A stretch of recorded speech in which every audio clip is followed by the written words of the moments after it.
আসসালামু আলাইকুম রহমতুল্লাহি ওবরাকাতুহ।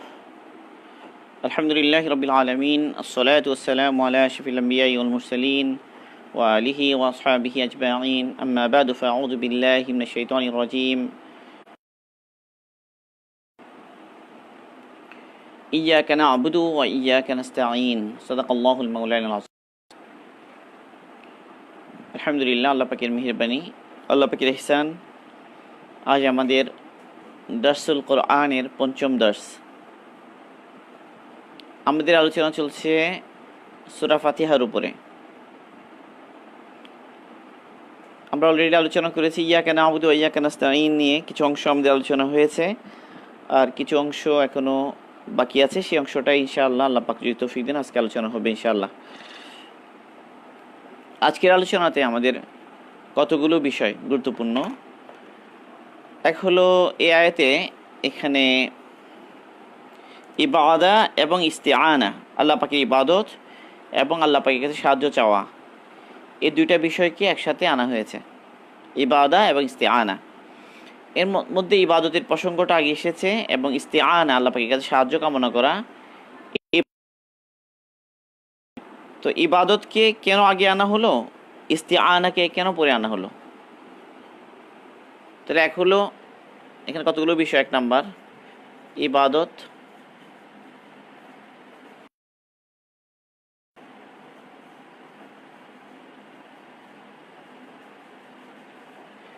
এবং ইবাদতকে কেন আগে আনা হলো সে বিষয়টা। দুই নম্বর জরুরি বিষয় হলো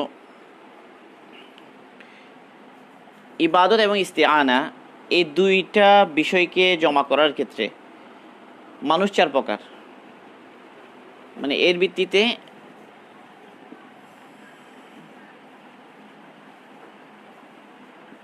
মানুষের প্রকারভেদ।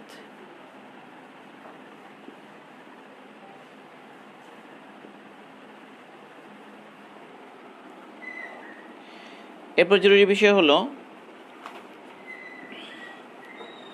সবচেয়ে নিন্দনীয় শিরক কি, মানে গায়রুল্লাহর কাছে সাহায্য কামনা করা, এটা হচ্ছে সবচেয়ে নিন্দনীয় শিরক। তো নিন্দনীয় শিরকের আলোচনা।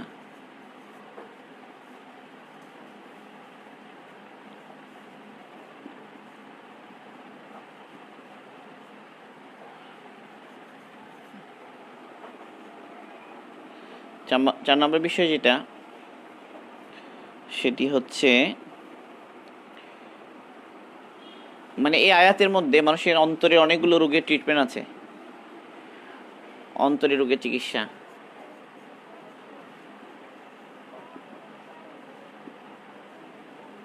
রোগের চিকিৎসা।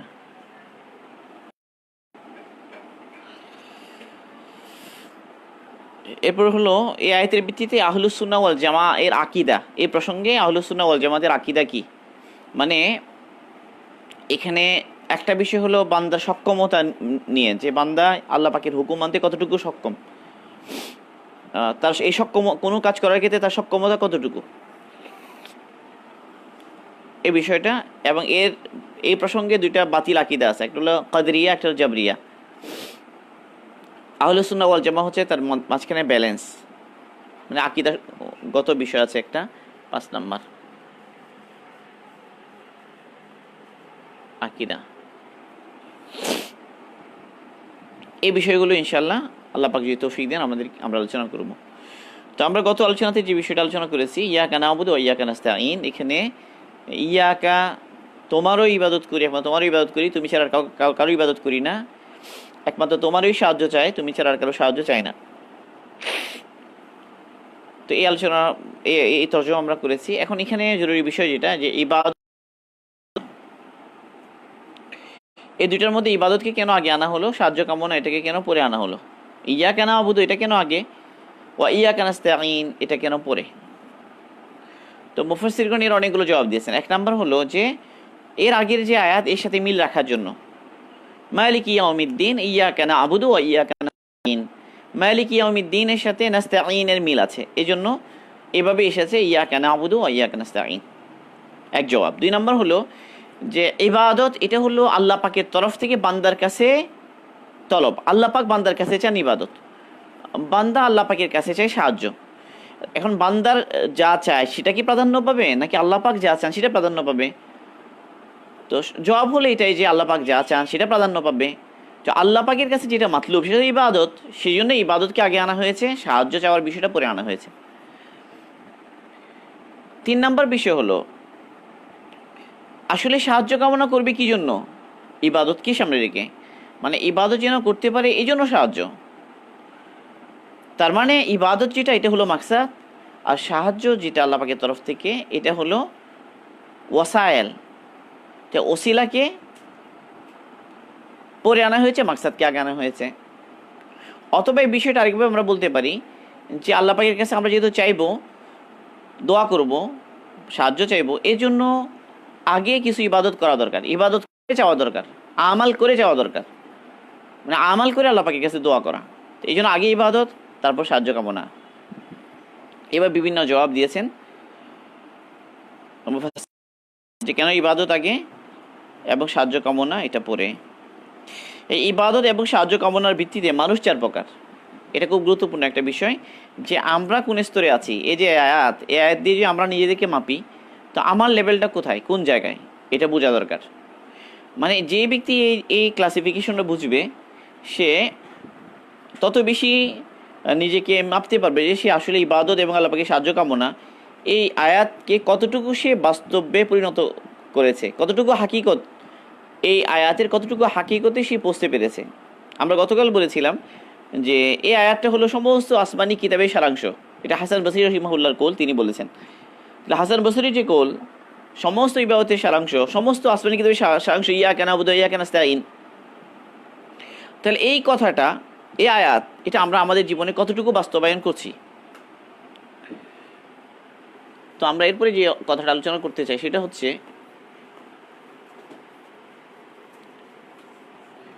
মানুষের প্রকারভেদ। ইবাদত এবং সাহায্য কামনা এর ভিত্তিতে মানুষ 4 প্রকার।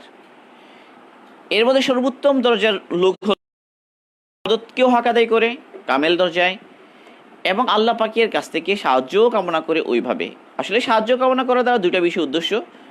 এখন আল্লাহ পাকের উপর ভরসা, মানে আল্লাহ পাকের উপর সাথে গভীর বন্ধন, এবং আল্লাহ পাকের উপরে তার আস্থা। অনেক সময় হয় কি যে কারোর সাথে কারো নিবিড় বন্ধন থাকে, সম্পর্কটা অটুট থাকে, কিন্তু তার উপর ভরসা ওই পর্যায়ে করতে পারে না।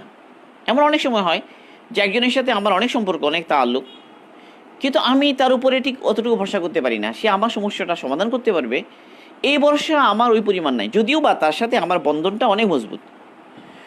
তো ইয়াকা নাস্তাঈন দ্বারা এখানে 2টা বিষয় উদ্দেশ্য। এক হলো আল্লাহ পাকের সাথে বন্ধনটা মজবুত হওয়া দরকার, 1। 2 নম্বর হলো আল্লাহ পাকের সাথে ওই ধরনের ভরসাও রাখতে পারা দরকার। তাহলে কিছু মানুষ আছে যে তারা তো ইবাদত করে আল্লাহ পাকের, কিন্তু ভরসা ওই পরিমাণ করতে পারে না। কিন্তু এই আয়াতের দাবি হলো যে সে যেভাবে আল্লাহ পাকের কাছে আল্লাহ পাকের ইবাদত যেভাবে করবে সে পরিপূর্ণভাবে, ঠিক একইভাবে আল্লাহ পাকের কাছে উপর সে ভরসাও ওই অনুসারেই করবে, পরিপূর্ণ ভরসা সে করবে। আল্লাহ পাকের সাথে তার বন্ধনটা যেমন মজবুত হওয়া দরকার, সেই সাথে সাথে আল্লাহ পাকের উপরে ভরসাও ওইভাবেই করা দরকার। তো কিছু মানুষ এমন আছে যে আল্লাহ পাকের ইবাদতও হক আদায় করে এবং আল্লাহ পাকের সাহায্যও চায়। এখন সাহায্যের মধ্যে এই সাহায্য তলবটা মেইনলি হচ্ছে দোয়া। সাহায্য তলব যেটা, এটা দোয়ারই অন্তর্ভুক্ত। বাকি সবচেয়ে উপকারী দোয়া কোনটা মানুষের জন্য? মানুষের জন্য সবচেয়ে উপকারী দোয়া কোনটাকে বলা হবে? আল্লামা ইবনে তাইমিয়া রাহিমাহুল্লাহ উনি একটা সুন্দর কথা বলেছেন এখানে। তিনি বললেন যে আমি যত দোয়া মানুষ করতে পারে আল্লাহ পাকের কাছে, যত লাইন এসে আল্লাহ পাকের কাছ থেকে সাহায্য চাইতে পারে, এসব বিষয়গুলো চিন্তা করে আমি দেখলাম মানুষের জন্য সবচেয়ে উপকারী দোয়া হলো এটা, যে আল্লাহ পাকের সন্তুষ্টির ক্ষেত্রে সাহায্য কামনা করা। মানে আল্লাহ পাকে সন্তুষ্ট করার জন্য সে যা যা কাজ করে, এসব কাজে আল্লাহ পাকের সাহায্য কামনা করা, যেন আল্লাহ পাককে আরও বেশি পরিমাণে সন্তুষ্ট করতে পারে। এটা হচ্ছে মানুষের জন্য সবচেয়ে উপকারী দোয়া। তো তিনি বলেন যে এরপর আমি এই জিনিসটারই অবিকল প্রমাণ দেখলাম এই আয়াতে, ইয়াকা না'বুদু ওয়া ইয়াকা নাস্তাঈন, আল্লাহ আমরা তোমারও ইবাদত করি আর তোমার কাছেই সাহায্য চাই। এই সাহায্যটা মূলত কি জন্য? আল্লাহ পাকের ইবাদত যেন হক আদায় করতে পারে সেই জন্য। তাহলে মানুষ আল্লাহ পাকের ইবাদতও করে, আবার সে আল্লাহ পাকের সাহায্যও চায়। অনেক ক্ষেত্রে সেই সাহায্য চায় আল্লাহ পাকে সন্তুষ্ট করার জন্য, এটা হলো সবচেয়ে উত্তম দরজার। অনেক সময় সাহায্য চায় তার নিজের স্বার্থ উদ্ধারের জন্য, তার প্রয়োজন, তার জরুরত, তার নফসের কামনা বাসনা। এখানে আল্লাহ পাকে সন্তুষ্টি তত মুখ্য হয় না। যেমন শয়তানও আল্লাহ পাকের কাছে চেয়েছে। আল্লাহ পাক যখন শয়তানকে কি করলেন, একদম বিতাড়িত করলেন, ওই আদম আলাইহিস সালামকে সিজদা না করার কারণে শয়তান বিতাড়িত হয়ে গেল, তার উপর লানত বর্ষিত হলো। এরপরেও আল্লাহ পাক তাকে অবকাশ দিলেন, সুযোগ দিলেন, এবং এই অবস্থায় সে আল্লাহ পাকের কাছে দোয়া করলো।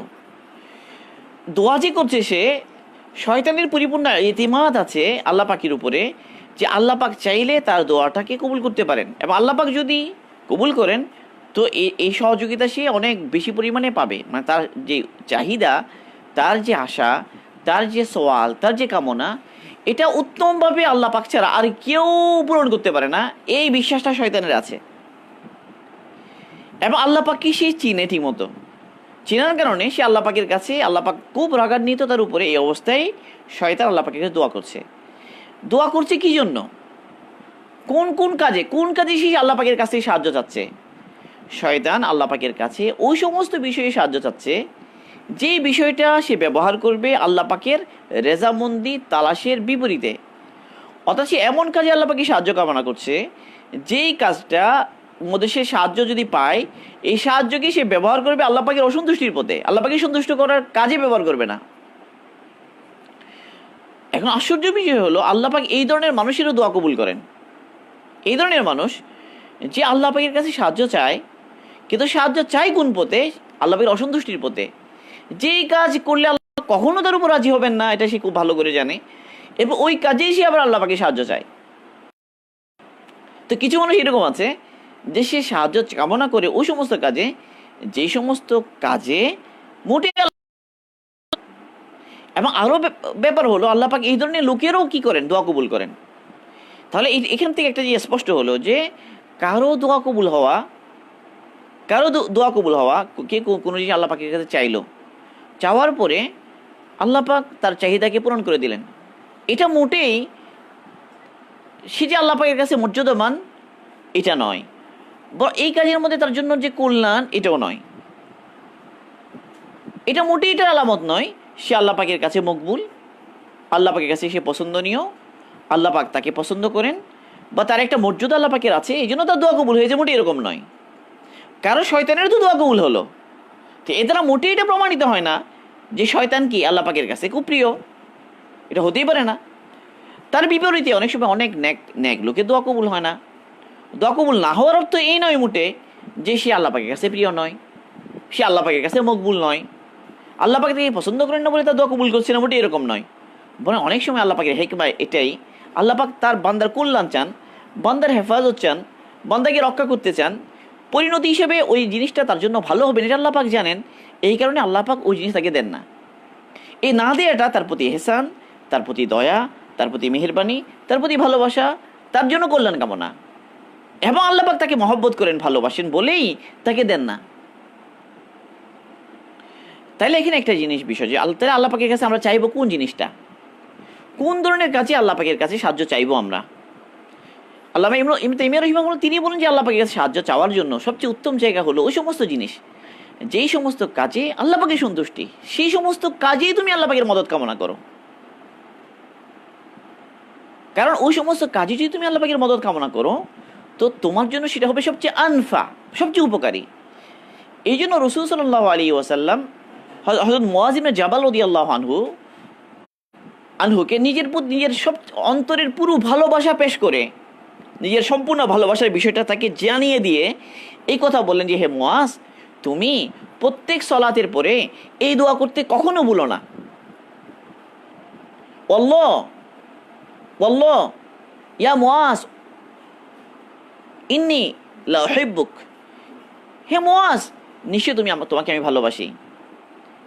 এরপর রাসূল বললেন যে তুমি প্রত্যেক সালাতের পরে কখনোই দোয়া করতে ভুলো না। কি দোয়া? আল্লাহুম্মা আইন্নি আলা যিকরিকা ওয়া শুকরিকা ওয়া হুসনি ইবাদাতিক। হায় আল্লাহ, আমি আপনার কাছে সাহায্য চাই আপনার শুকর করার কাজে, আপনার জিকিরের মধ্যে, আপনার শুকরের মধ্যে, আপনার ইবাদত উত্তমভাবে করার মধ্যে আপনার সাহায্য চাই। তো রাসূল সাল্লাল্লাহু আলাইহি ওয়াসাল্লাম নিজের প্রিয় একজন ব্যক্তিকে নিজের ভালোবাসার প্রকাশ ঘটিয়ে যে দোয়া শিখিয়ে দিয়েছে, সেই দোয়াটা কোন দোয়া? যে আল্লাহ পাকের সন্তুষ্টি, সাহায্য কামনা, জিকির, শুকর এবং আল্লাহ পাকের ইবাদত উত্তমভাবে করা। তাহলে এখানে একটা বড় বিষয় হলো, সবচেয়ে উত্তম দোয়া ওইটাই যে দোয়াটা আল্লাহ পাকের সন্তুষ্টির কাজে কামনা করা হয়। আল্লাহ পাকের ওই সাহায্য কামনাটা সবচেয়ে উত্তম, যেই সাহায্যটা আল্লাহ পাকের সন্তুষ্টি কামনার জন্যই কামনা করা হয়। তাহলে বোঝা গেল এখানে এই ইস্তিআনার দ্বারা সবচেয়ে বড় উদ্দেশ্য হলো যে ইবাদতের তৌফিক, যে ইবাদত সে করে, যে ইবাদত করা তার উপরে আল্লাহ পাকের হক, তার দায়িত্ব, তার উপর আল্লাহ পাক ওয়াজিব করে দিয়েছেন, সে ওয়াজিব দায়িত্ব পালন করার ক্ষেত্রে আল্লাহ পাকে সাহায্য কামনা করা। যদিও এই সাহায্য কামনার মধ্যে সব ধরনের সাহায্য কামনাগুলো দাখিল, সমস্ত সাহায্য কামনার মধ্যে সাহায্য কামনা ওটি হবে, এমন সাহায্য কামনা হবে যেই ক্ষেত্রে সাহায্য পেলে সে আল্লাহ পাকের সন্তুষ্টি আরো বেশি করবে, আল্লাহ পাকের ইবাদতকে আরো বেশি সুন্দর।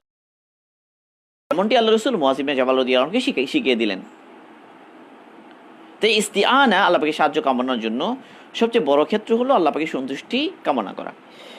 এখানে আরেকটা বিষয়, তাহলে যে অনেক সময় দোয়া কবুল করেন, কাফিরের দোয়া কবুল করেন, এমনকি শয়তানের দোয়া কবুল করেছেন, তাহলে আল্লাহ পাকের কাছে আরজি পেশ করার রাস্তা কি, পদ্ধতি কি?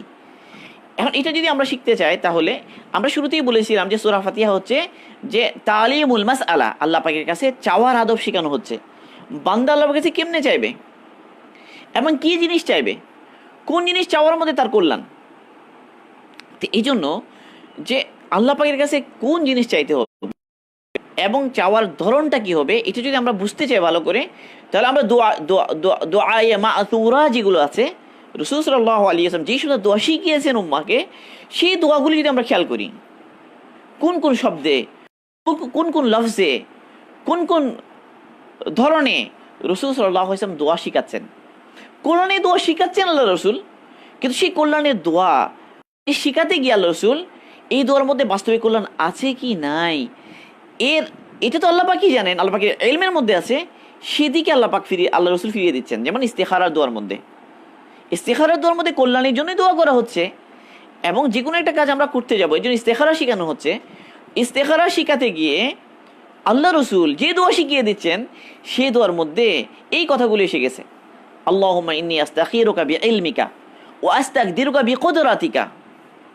দেখেন কেমনে আল্লাহ রাসূল বলছেন, আল্লাহ ঠিক আছে, আল্লাহুম্মা ইন্নী আস্তাখিরুকা, হে আল্লাহ আমি আপনার কাছে খায়ের কামনা করি, আপনার কাছে আমি কল্যাণ কামনা করি, কিন্তু আমি তো জানি না কল্যাণ কোথায়, অকল্যাণ কোথায়। যে জিনিসের মধ্যে আমার কাছে কল্যাণ মনে হয়, উল্টো হতে পারে সেটা, বাস্তবে সেখানে কল্যাণ নেই। আবার যে জিনিসের মধ্যে আমি বাস্তবে সেখানেই কল্যাণ, কিন্তু আমি তো জানি না। এই জন্য আল্লাহুম্মা ইন্নী আস্তাখিরুকা বিইলমিকা, তোমার ইলম অনুযায়ী, হে আল্লাহ তোমার ইলম অনুযায়ী তুমি আমার জন্য কল্যাণের ফয়সালা করো, তোমার ইলম অনুযায়ী। তো রাসূল দোয়া শিখাচ্ছেন এইভাবে। এই জন্য মাসনু দোয়া যতগুলো আছে, দোয়ায়ে মা'থুরা যা আছে, সেই দোয়াগুলো যদি আমরা খেয়াল করি, তাহলে আমরা খেয়াল করে দেখবো যে সব জায়গায় রাসূল সাল্লাল্লাহু আলাইহি ওয়াসাল্লাম যত দোয়া শিখিয়েছেন, সব দোয়ার মাকসাদ কি, আল্লাহ পাকের রেজামন্দি। যেমন ধরো যে আয়না দেখার দোয়া, সিম্পলি একটা দোয়া, আয়না দেখার দোয়া, সেখানেও মাকসাদ পাকের সন্তুষ্টির জন্য দোয়া হোক। আল্লাহুম্মা আনতা হাসানতা খালকি ফাহাসসিন খুলুকি, হে আল্লাহ আপনি আমার চেহারাকে তো সুন্দর করেছেন, আপনি আমার চরিত্রকেও সুন্দর বানিয়ে দেন। কেন? চরিত্র সুন্দর হলে তো আল্লাহ খুশি হবেন।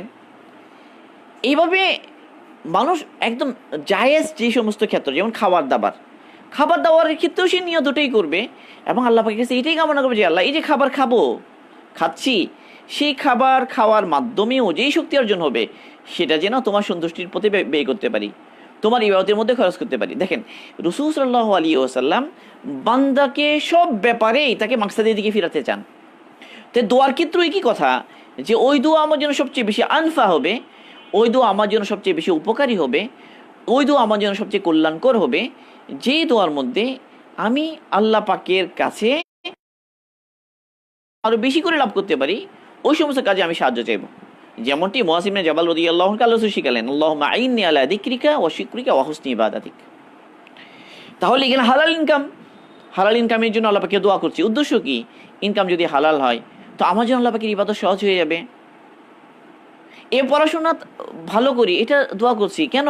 পড়াশোনা ভালো হলে আমার জন্য আখিরাতের দিকে আগে বাড়ানো সহজ হবে। এ প্রত্যেকটা ব্যাপারে আখিরাতকে সামনে রেখে দোয়ার মাকসাদ, দোয়ার টার্গেট আখিরাত বানিয়ে দেয়া।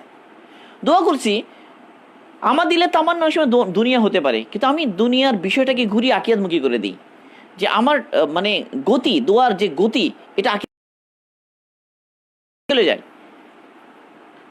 একদম দুনিয়ার কোনো জিনিসই চাচ্ছি, বাহ্যিক নজরে দুনিয়া, কিন্তু আমি যখন চিন্তা করব যে এই জিনিস চাচ্ছি আসলে আখিরাতের জন্য, তাহলে এটা দুনিয়া রইল না, পরে এটা এই জন্যই চাচ্ছি যেন আমার জন্য আল্লাহ পাকের সন্তুষ্টির রাস্তা সহজ হয়ে যায়। তাহলে ইস্তিআনার মধ্যে সমস্ত কল্যাণকর জিনিসের মধ্যে সাহায্য কামনার বিষয়টা আছে, কিন্তু আছে কোন অর্থে? আছে এই অর্থে যখন এই সব নিয়ামতগুলো লাভ করা, সমস্ত সহযোগিতা পাওয়া আল্লাহ পাকের কাছ থেকে, এটা দ্বারা উদ্দেশ্য হবে কেবল এটাই যে আল্লাহ পাকের সন্তুষ্টির পথে আরো সাহায্যকারী হবে, আল্লাহ পাকের ইবাদতের মধ্যে আমি শক্তি পাবো। এই বিষয়টা একটা বিষয় এখানে, সেটা হলো যে প্রথম আয়াত হলো ইয়াকা না'বুদু, এরপরে আয়াত হলো ইয়াকা নাস্তাঈন। এই সাহায্যের বিষয়টি ইবাদতের মধ্যে কেন দিয়ে দিলেন? তো মুফাসসিরগণ এই কথা বলেছেন যে বান্দা যখন ইবাদতের কথা বললো যে ইয়াকা না'বুদু, কখনো কখনো তার অহংকার আসতে পারে, তার মধ্যে উজব আসতে পারে যে আমি আমার সামর্থ্য ইবাদত করেছি, আমি তো ইবাদত করে অনেক কাজ করে ফেলেছি। তো আল্লাহ পাক এরপরে আয়াত যোগ করে দিয়ে বান্দাকে যেন বোঝালেন যে বান্দা তুমি ইবাদত করেছো ঠিক আছে, তো ইবাদত করেছো তো আমার সাহায্যে, আমি সাহায্য না করলে তুমি ইবাদত করতে পারতে না। ইবাদত যে করলে এটা তো আমার সাহায্যেই তুমি করলে। কেউ কি এই জন্য এই আয়াতের অর্থ করেছেন এভাবে, আল্লাহ আমরা তোমার ইবাদত করি এই অবস্থায় যে তোমার কাছেই এর জন্য সাহায্য কামনা করি, বা তোমার সাহায্য নিয়েই যেন তোমার ইবাদত করি। তাহলে বান্দার এখানে নিজের কিছু রইল না, এবং আল্লাহ পাকের মদত আর সাহায্যে সে ইবাদত করে, তাহলে এখানে সে আল্লাহ পাকের দিকেই ফিরল। আল্লাহ পাকের সাহায্যেই যেহেতু বড়, তো আল্লাহ পাকের উলুহিয়া এবং আল্লাহ পাকের রবুবিয়া দুটাকেই সে বাস্তবায়ন করলো এই কথার মধ্য দিয়ে। এখানে আরেকটা বিষয় আমরা বলবো, সেটা হলো আমরা 4 ধরনের মানুষের কথা বলেছিলাম শেষনী কথাটা।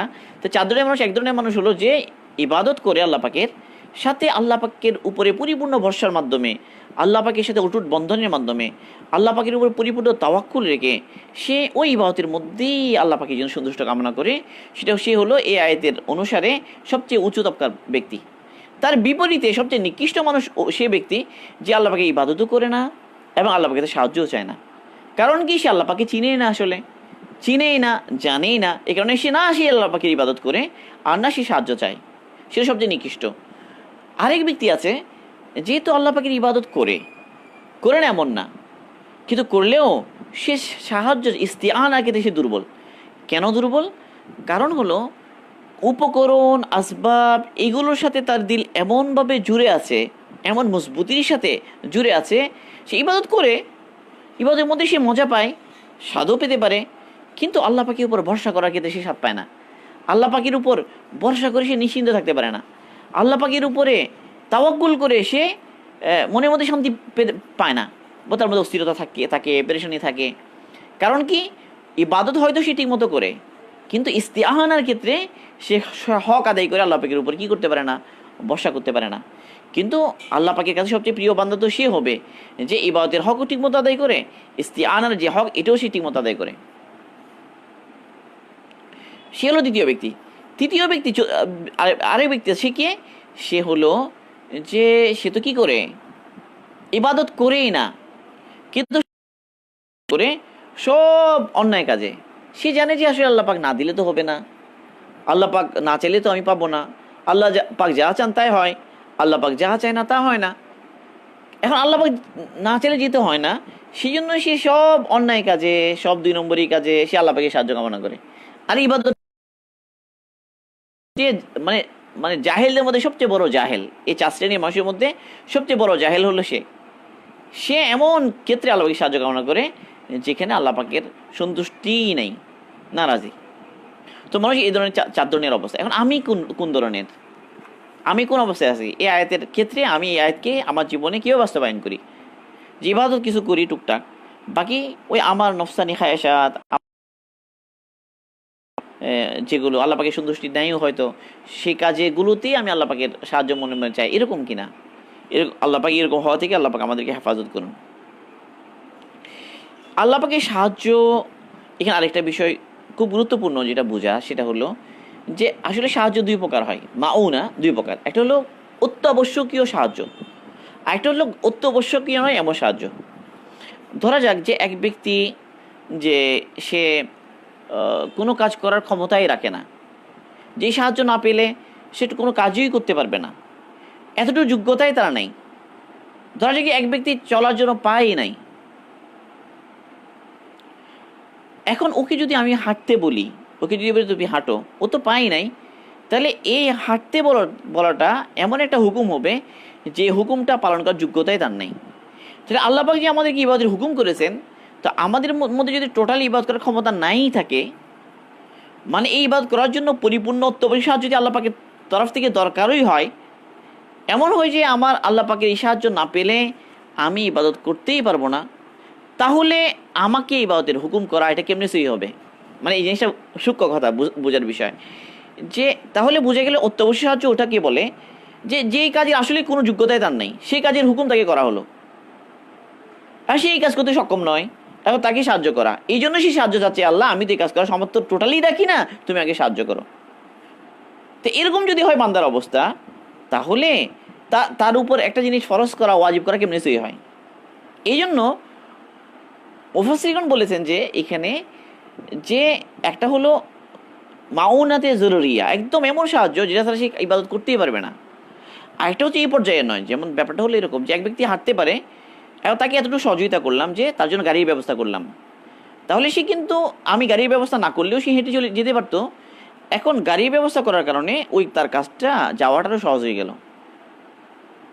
তো এখানে ইস্তিআনার বিষয়টা হলো এরকম যে এমন নয় যে টোটালি কোনো সামর্থ্যই নেই, কোনো ক্ষমতাই নেই, কোনো যোগ্যতাই নেই, আল্লাহ পাক হুকুম করলেন, এখন আল্লাহ পাক তৌফিক দিলে করতে পারে, তৌফিক না দিলে করতে পারে না।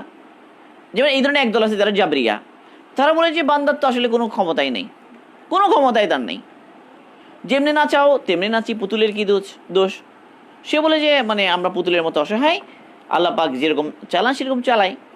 মানে বান্দার মধ্যে যে ইচ্ছা শক্তি আছে, বান্দার মধ্যে যে একটা সীমিত পর্যায়ে কাজেরও ক্ষমতা আছে, শক্তি আছে, এটাকে তারা অস্বীকার করে, তারা জাবরিয়া। তাহলে আমরা যদি এই সাহায্যকে ওই ধরনের সাহায্য মানে অর্থ নিই যে একদম এমন সাহায্য এছাড়া বান্দা চলতেই পারবে না, সেই ইবাদত করার টোটালি ক্ষমতা রাখে না, কোনো যোগ্যতাই ইবাদত করার তার নাই, তার মধ্যে কোনো ইচ্ছা শক্তি নাই, কোনো কর্মক্ষমতাই তার মধ্যে নাই, কিছুই দেওয়া হয় নাই, কিন্তু হুকুম করা হয়েছে ইবাদতের, এখন এই জন্য সাহায্য পরিপূর্ণভাবে দরকার, অনিবার্য সাহায্য, এই জন্য সেই সাহায্য চাইতে মোকাফিকি। এমন যদি হয় তাহলে জাবরিয়াদের কথাটা কি হয়ে যায়, আকিদাটা কি হয়ে যায়, সই হয়ে যায়। জাবরিয়ারা যে বলে যে যেমনি নাচাও তেমনি নাচি, পুতুলের কি দোষ, মানে আমরা মাহজুর, আমরা দুর্বল, যেহেতু আল্লাহ পাক চেয়েছেন বলেই আমি কি করি, ইবাদত করি। আরেকজন বলবে আল্লাহ পাক যেহেতু আমাকে চেয়েছেন যে আমি চুরি করি, আমি চুরি করি, নাউজুবিল্লাহ। ব্যাপারটা মোটেই এরকম নয়। আরেক হলো কদরিয়া। কদরিয়াদের বিষয় হলো তারা বলছে আবার সাহায্য কি, তারা বলে যে আল্লাহ দিলেন বাস, আমাকে যে সামর্থ্য দিলেন বাস, এটাই সাহায্য, আর নতুন করে আর সাহায্যের দরকার নাই। অর্থাৎ মানে কদরিয়ারা বলে যে, তো এই জন্য তারা বলে যে মানুষ চাইলে চেষ্টার মাধ্যমে তার তকদিরকে পরিবর্তন করতে পারে, চেষ্টা করে সে তার তকদিরকে পরিবর্তন করতে পারবে, এবং তার চেষ্টার ত্রুটি, তকদির কোনো বিষয় না, তার চেষ্টার ত্রুটির কারণেই সে কি করেছে, সে ব্যর্থ হয়েছে, মানুষ তার কর্মের স্রষ্টা। এটা হলো কদরিয়াদের আকিদা। তাহলে এটাও কিন্তু কি সীমা লঙ্ঘন কথাটা, তারা তকদিরকে অস্বীকার করে বসে যে তকদির বলে কোনো জিনিস নাই। তো এই জন্য বিভিন্ন কথা আমরা শুনি যে তাকদির 1%, অধ্যাবসায় 99%। তো বিভিন্ন কথাবার্তা যেগুলো আমরা শুনি, এই কথাগুলোর মধ্যে ওই কদরিয়াদের চিন্তাভাবনা আছে। আসল কথা হলো যে বান্দার সামর্থ্য কতটুকু এবং কতটুকু নাই, এটা বোঝার জন্য ওই যে আলী রাদিয়াল্লাহু আনহুর একটা সুন্দর মিসাল আছে। এক ব্যক্তি ওনাকে বললো যে আসলে মানুষের কতটুকু ক্ষমতা আছে, ইচ্ছে মানুষের সামর্থ্য কতটুকু নাই। তো তিনি বললেন যে তুমি এক পা তুলো, তো সে এক পা তুললো। এবার আলী বললেন যে ঠিক আছে, তুমি ওই এক পা তোলা অবস্থায় আরেক পা তুলো। বলে এটা তো পারি না। বলে ব্যাপারটা এরকমই, একটা পর্যায়ের তো ক্ষমতা তোমার আছে, সামর্থ্য আছে, ওই অতটুকুই। এখন বান্দা যখন তার ইচ্ছা শক্তি কর্মক্ষমতা যতটুকু আছে, এতটুকু দিয়ে যখন সে আল্লাহ পাকের ইবাদতের দিকে যখন সে মনোযোগী হয়, তো আল্লাহ পাক তার জন্য ইবাদতকে সহজ করে দেন, সহজ করে দেন। এটা হলো কি, মানে এমন সহযোগিতা যেটা আসার কারণে তার জন্য ইজি হয়ে যায়, আমলটা ইজি হয়ে যায়। কদরিয়ারা এটাকেও মানতে রাজি না। তারপর যে না, চেষ্টা অনুসারেই সব তো তাকে দিয়ে দেওয়া হয়েছে, ক্ষমতা পুরোপুরি দিয়ে দেওয়া হয়েছে, এখন সে করলে করলো, না করলে নাই। তো তারা তাকদীর অস্বীকার করে বসে। তো তাকদীর অস্বীকার করা এটাও সহি নয়। আবার মানুষকে এমন মাজুর মনে করা, আল্লাহ যেমনি নাচে তেমনি নাচে, পুতুলের কি দোষ, এটাও কি না, ঠিক না। তাহলে ব্যালেন্স কি? ব্যালেন্স হলো আহলুস সুন্নাহ ওয়াল জামা এর আকীদা হলো যে আল্লাহ পাক মানুষকে ইচ্ছা শক্তি দিয়েছেন, কর্মশক্তিও দিয়েছেন একটা, সেটা আবার এত বেশি পরিমাণে নয় যে মানুষ তার কর্মেরই স্রষ্টা, সে যা চায় চেষ্টা করলে সবই হয়ে যাবে, এরকম না, এরকম এই ধরনেরও না। হ্যাঁ, তার চেষ্টারও একটা কি আছে, তার চেষ্টারও একটা পর্যায়ে আছে এবং এটার একটা মূল্যায়ন আছে। তবে অবশ্যই অবশ্যই আল্লাহ পাক যদি না চান হবে না, আল্লাহ পাক যা চান তাই হবে। এটা হলো তৌহিদ, কামেল পর্যায়ে তৌহিদ হলো এটা। কিন্তু এর মধ্যে তার ইচ্ছা শক্তির একটা বড় দখল আছে। বান্দা যখন ইচ্ছে করে, তার ইচ্ছে এবং কর্মশক্তিকে যখন সে আল্লাহ পাকের সন্তুষ্টির দিকে মনোনিবেশ করে, তো আল্লাহ পাকের মদদ আর সাহায্য এসে তাকে ওই হকের পথে, আল্লাহ পাকের হুকুম মানার ক্ষেত্রে আল্লাহ পাক তাকে সহজ করে দেন। তো এই হলো এই ব্যালেন্স বিষয়টা। এটা আল্লাহ পাক তৌফিক দিলে কখনো অন্য ক্ষেত্রে আমরা আবার আলোচনা করব। তাহলে এই আয়াতের দ্বারা প্রমাণিত হয় যে ইয়াকা নাবুদুর মধ্যে নাবুদু আমরা ইবাদত করি, এবার এটা বলা হচ্ছে। তো আমরা ইবাদত করি এটা কখন বলা শুদ্ধ হবে? যখন আমরা ইচ্ছে করব, আমরা আমাদের যে সামর্থ্য আছে সেটাকে কাজে লাগাবো, তাহলে না ইবাদত আমাদের ইবাদত হবে। তাহলে ইবাদত আমাদের দিকে নিসবত করা দ্বারা দলিল এটা যে মানুষকে ইচ্ছা শক্তি এবং কর্মশক্তি দেওয়া হয়েছে, নাহলে ইয়াকা নাবুদু বলাটা সহি হতো না। আবার ওই ক্ষমতাটা ওই পর্যায়ের নয় যেরকম কাদরিয়া দাবি করে, এটা রদ করার জন্য আবার ওয়াইয়াকা নাস্তাইন যোগ করা হয়েছে, যে ঠিক আছে বান্দা, তোমাকে আমি সামর্থ্য দিয়েছি, ক্ষমতা দিয়েছি, কিন্তু এই সামর্থ্য এই ক্ষমতা দিয়ে পরিপূর্ণ সফল হওয়ার জন্য আমারও মদত লাগবে, আমারও সাহায্য লাগবে, আমারও তৌফিক লাগবে।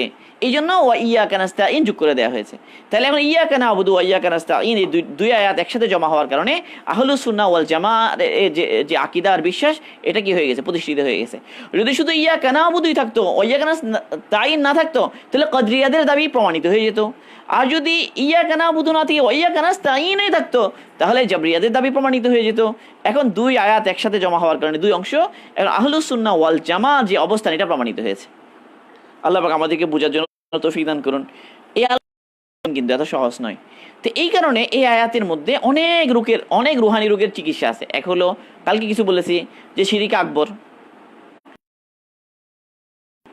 আরেকটা হলো উজব। ওয়াইয়াকা নাস্তাইন দ্বারা উজব, সে নিজের সামর্থ্য দিয়ে করে না ইবাদত, তাহলে কিসের গর্ব, কিসের অহংকার? এরপরে মানুষের উপরে বাহাদুরি ফলানো, সে তো মুহতাজ, এই জন্য সে সাহায্য চায়। ওয়াইয়াকা নাস্তাইন, এরা তোমার সাহায্য চায়, তোমার সাহায্য ছাড়া তো আমি পারবো না, তাহলে সে তো দুর্বলের আবার কিসের অহংকার? তাহলে কিবির এবং উজব দ্বিতীয় অংশ দ্বারা কিবির এবং উজব দূর হয়ে যায়। প্রথম অংশ দ্বারা শিরিক আকবর এবং শিরিক আসগর, রিয়া, এগুলো কি হয়ে যায়? দূর হয়ে যায়। মানুষ যখন এই সমস্ত ব্যাধিগুলো থেকে মুক্তি লাভ করে, তখন তার ইবাদত সচ্চা ইবাদত হয়, তার ইবাদত সঠিক ইবাদত হয়, এবং তার এই ধরনের ইবাদত আল্লাহ পাকের কাছে কবুল হয়। আল্লাহ পাক আমাদের সবাইকে বুঝিয়ে শুনে আল্লাহ পাকের ইবাদতকে করার তৌফিক দান করুন। তাহলে এইভাবে এখানে আকবাহু শিরক একটা কথা আমি যোগ করেছি, সেটা বলে ফেলি। সবচেয়ে নিন্দনীয় শিরিক কি? এখানে আল্লাহ পাক বলেছেন যে এ আল্লাহ তোমার কাছেই সাহায্য চায়, মানে সাহায্য চায় না। তাহলে গায়রুল্লাহর কাছে মদত চাওয়া, কবরওয়ালার কাছে মদত চাওয়া, পীরের কাছে, যে পীর মরে গেছে তার কাছে মদত চাওয়া, গায়রুল্লাহর কাছে সাহায্য প্রার্থনা করা, এটা। তাহলে একদিকে আল্লাহ পাক বলছেন যে তুমি যেরকম আমি ছাড়া আর কারো ইবাদত করো না, এটার তুমি স্বীকৃতি দাও, এসে তুমি এটারও স্বীকৃতি দাও যে তুমি আমি ছাড়া আর কারো কাছে সাহায্য চাও না। তুমি যদি গায়রুল্লাহর কাছে সাহায্য চাও, হলো না, তোমার দাবিটা পরিপূর্ণ হলো না। যেরকম তুমি ইবাদত আমি ছাড়া আর কারো করো না, একইভাবে সাহায্য গায়রুল্লাহর কাছে তুমি চাইতে পারবে না। এখন এই সাহায্য চাওয়া মানে কি? 10টা টাকা লাগে, বন্ধু তুই আমাকে 10টা টাকা দে, তো এটা তো সাহায্য কামনা করা হলো না, এটা নয়। সেটা এটা বলা হচ্ছে এমন একটা সাহায্য যেটা উপর চাওয়া হয় যে তার মধ্যে মানে মানুষের ইন্দ্রিয়ের বাইরের সুপার ন্যাচারাল কোনো পাওয়ার আছে এবং সেই পাওয়ারের বদৌলতে তার কাছে সাহায্য চাওয়া হয়। যেমন কবরওয়ালার কাছে সাহায্য চাওয়া হয় এই বিশ্বাসের উপরে, কবরওয়ালা কবরতেই সাহায্য করতে পারে।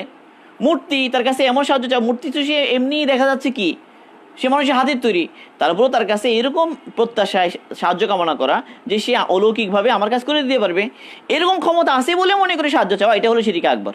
এটা নিষেধ করা হচ্ছে। কিন্তু এক বন্ধুর কাছে সাহায্য চাইবে, সন্তান পিতার কাছে সাহায্য চাইবে, যেটা মানে পসিবল সাহায্য, যেটা করতে পারে, স্বাভাবিক মানুষের জরুরত প্রয়োজন লাগে, সেই সাহায্য কামনা করা, সেটা উদ্দেশ্য নয়। উদ্দেশ্য হলো ওই সমস্ত অলৌকিক ক্ষমতা বলেই সাহায্য, যেটা মানুষ বিশ্বাস করে থাকে, একিন করে থাকে, পীরের ব্যাপারে এই বিশ্বাস রাখে, কবরওয়ালার ব্যাপারে এই বিশ্বাস রাখে, মূর্তির ব্যাপারে এই বিশ্বাস রাখে। এরপরে আরও কত কিছু আছে মানুষের, যত শিরিকের পরীক্ষা পাশ করানোর জন্য, রোগ ভালো হওয়ার জন্য মাঝিরা মাঝিরা দৌড়ে, এই যে শিরিক গায়রুল্লাহর কাছে চাওয়া, এটা হলো নিকৃষ্টতম শিরিক, মানে ইস্তিআনা, গায়রুল্লাহর কাছে সাহায্য কামনা করা।